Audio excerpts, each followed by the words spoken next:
In this lesson, we're going to talk about trend reversal patterns, and these are patterns when a trend changes directions. So one classic pattern is a double top or a double bottom. And what a double bottom is when the price shoots down to a new low, establishes a level of support, and then retests that low. So as you can see here, we had a capitulation candle.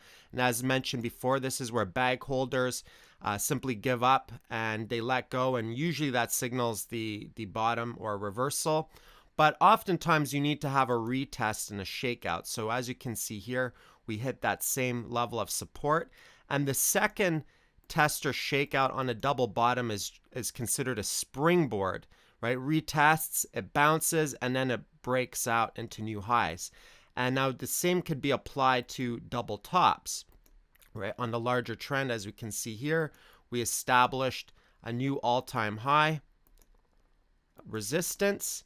And on this larger trend, we hit that same resistance area, but instead of breaking out, we had a major correction. So if we do end up breaking out of all-time highs, generally the price needs to kind of establish itself at higher levels before breaking out.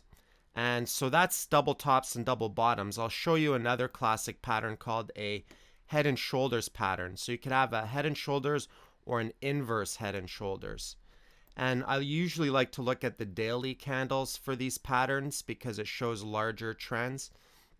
So what a head and shoulders generally is that you have an initial run up and you create a new high. There's a correction. Then it has a second run up where it breaks out into new high, has another correction, and this second correction generally shows weakness in the trend. And then what ends up happening is you have a bounce or retracement on that big correction, but it makes a lower high. So this is kind of like the first major lower high on this run up here. So a bear trend is defined by a series of lower highs. So there are two ways that you could trade this pattern. You could either short aggressively up here, or you could wait for confirmation and short on the breakdown, or you could do both. So that's kind of like a head and shoulders pattern. Now, these don't have to be pretty. It's just the general concept. So the thing that really makes it a bearish pattern is the right shoulder, because as long as it keeps on making a higher high and higher low, then it's not a head and shoulders. So it's generally this right shoulder that confirms that the trend is about to roll over. And you could see that kind of thing happen multiple times over.